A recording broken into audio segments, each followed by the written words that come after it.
안녕하세요. 공부하는 법돌이입니다. 2023년 3월 4주차 행정법 옳은 지문으로 복습하기입니다.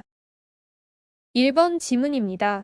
주택재개발조합 설립 추진위원회 구성 승인 처분은 조합이 설립을 위한 주체인 주택재개발조합 설립 추진위원회의 구성 행위를 보충하여 그 효력을 부여하는 처분이다. 2번 지문입니다.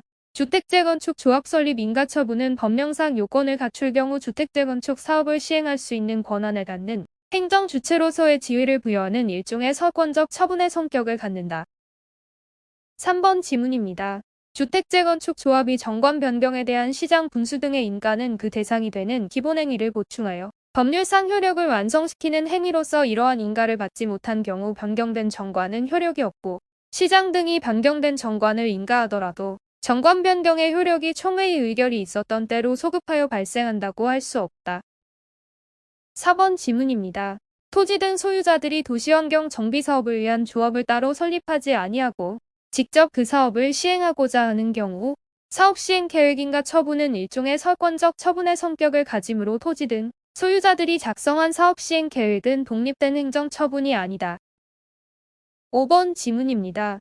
중앙행정기관의 장은 법률에서 위임한 사항이나 법률을 집행하기 위하여 필요한 사항을 규정한 대통령령 총리령 부령 훈령 예교 고시 등이 제정 개정 또는 폐지되었을 때에는 10일 이내에 이를 국회 소관상임위원회에 제출하여야 한다. 6번 지문입니다. 국민의 적극적 신청행위에 대하여 행정청이 그 신청에 따른 행위를 하지 않겠다고 거부한 행위가 항고소송의 대상이 되는 행정처분에 해당하는 것이라고 하려면 그 신청한 행위가 공권력의 행사 또는 이에 준하는 행정작용이어야 하고 그 거부행위가 신청인의 법률관계에 어떤 변동을 일으키는 것이어야 하며 그 국민에게 그 행위 발동을 요구할 법규상 또는 조리상의 신청권이 있어야 한다. 7번 지문입니다. 사람의 신체, 생명 및 재산 등의 중요한 법익에 중대한 위험이 있고 개인의 노력으로는 충분히 막을 수 없으나 행정권에 의한 제거는 가능한 경우 등의 사유가 있는 경우 재량권은 축소될 수 있다. 8번 지문입니다. 무하자 재량 청구권을 성립하려면 법적 의무의 존재와 사익 보호성을 따져보아야 한다. 9번 지문입니다. 교도소장이 수용자를 접견 내용 녹음 녹화 및 접견 시 교도관 참여 대상자로 지정한 행위는 수용자의 구체적 권리 의무에 직접적 변동을 가져오는 행정청의 공법상 행위로서 항고소송의 대상이 되는 처분에 해당한다. 10번 지문입니다.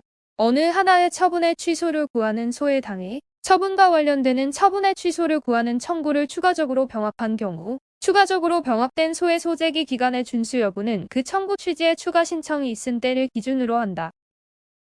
11번 지문입니다. 일정한 납부기한을 정한 과징금부과 처분에 대하여 집행정지 결정이 내려졌다면 과징금부과 처분에서 정한 과징금의 납부기간은 더 이상 진행되지 아니하고 집행정지 결정의 주문에 표시된 종기의 도래로 인하여 집행정지가 실효된 때부터 다시 진행된다.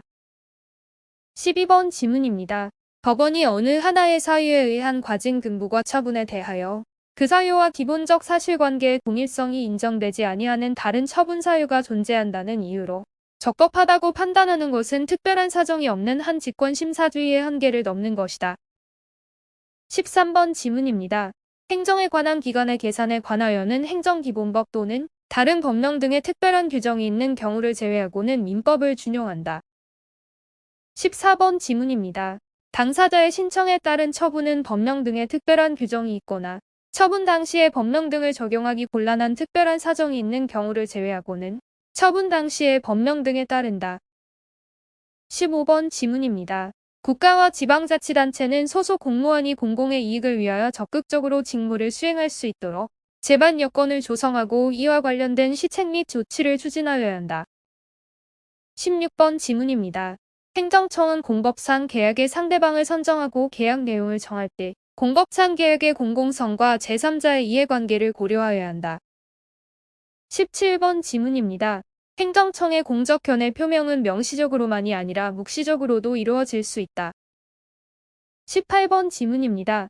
행정청은 공익 또는 제3자의 이익을 현저히 해칠 우려가 있는 경우를 제외하고는 행정에 대한 국민의 정당하고 합리적인 신뢰를 보호하여야 한다. 19번 지문입니다. 실권 또는 실효의 법리는 법의 일반 원리인 신의 성실의 원칙에 바탕을 둔 파생 원칙인 것이므로 공법관계 가운데 관리관계는 물론이고 권력관계에도 적용되어야 함을 배제할 수는 없다. 20번 지문입니다.